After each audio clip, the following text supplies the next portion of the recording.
The Solemnity of Mary, Mother of God, is upon us, and we find ourselves in the middle of a pandemic. So what can we learn from this feast day, and how can we apply it to our current situation? Well, a couple days ago in prayer, I was pretending.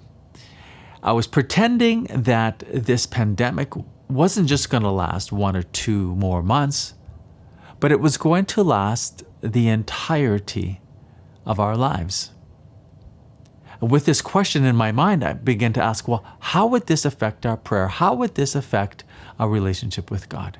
Because oftentimes when we find something unpleasant or difficult in life, what we do is we enter into negotiations with God. And we say, I'll do this if you do this. So we lay out the terms for our relationship with God to God. I do this, you do this. What's the problem with that? And Jesus didn't tell people to pray this way. He said, thy kingdom come, thy will be done. He didn't say, your kingdom, your will. Now, it's important to not to get those two confused. And a lot of times when life gets a little difficult, we base our faithfulness to God upon the fruit of our prayers. And so when we stop seeing God answer our prayers in the way that satisfies our will, then we give up on God. But we're not supposed to be a fruity Catholic. We're supposed to be a faithful one. God's in charge of the fruit. We just got to be faithful. How does this relate to Mary? Well, Mary, at the Enunciation, young woman betrothed to Joseph, the angel comes to her and says, hail, favored one, the Lord is with you. You're going to conceive, have a child. He's going to be a king. His kingdom's going to have no end. You know, if I was Mary, honestly, I would have a little bit of some problems with this proposition.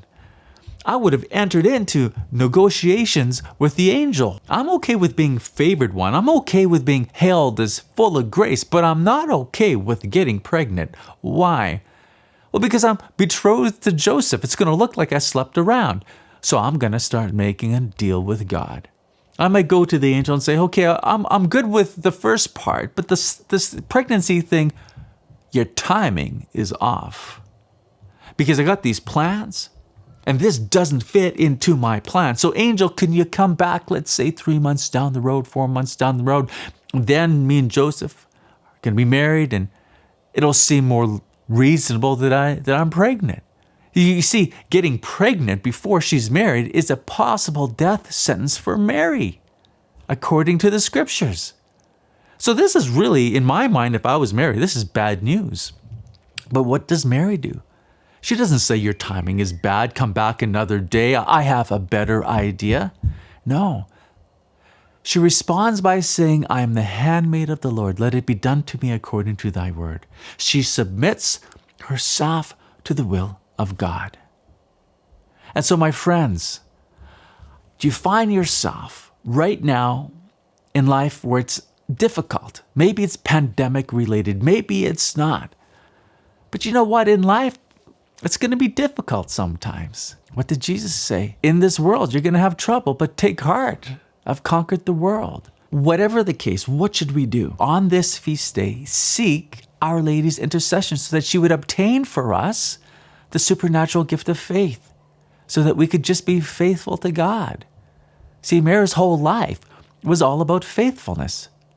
Faithfulness from the conception of Jesus, from the conception of Jesus to the crib, from the crib to the cross, from the cross to the church, where Mary was faithful with the apostles in that upper room and the Holy Spirit came. What happened after that? She assumed after that into heaven, where she was crowned Queen of Heaven. You see, faithfulness has a reward. And there's an eternal reward waiting for you. But you got to be faithful. And so this is where Mary can help us. She can obtain for us great assistance to rise above the tribulations that we find ourselves in life. Let's ask her intercession on this feast day to remain faithful to her Son. My name is Kenny Zinsky from CatholicSpeaker.com. Thanks for watching. Thank you so much, friends, for watching this video. Remember to hit that subscribe button and bell so that YouTube has to notify you of our next video. And share this video on Facebook. Let's spread the good news of our Catholic faith. And thank you so much to our Patreon members who have allowed us to make these videos possible. You guys are amazing.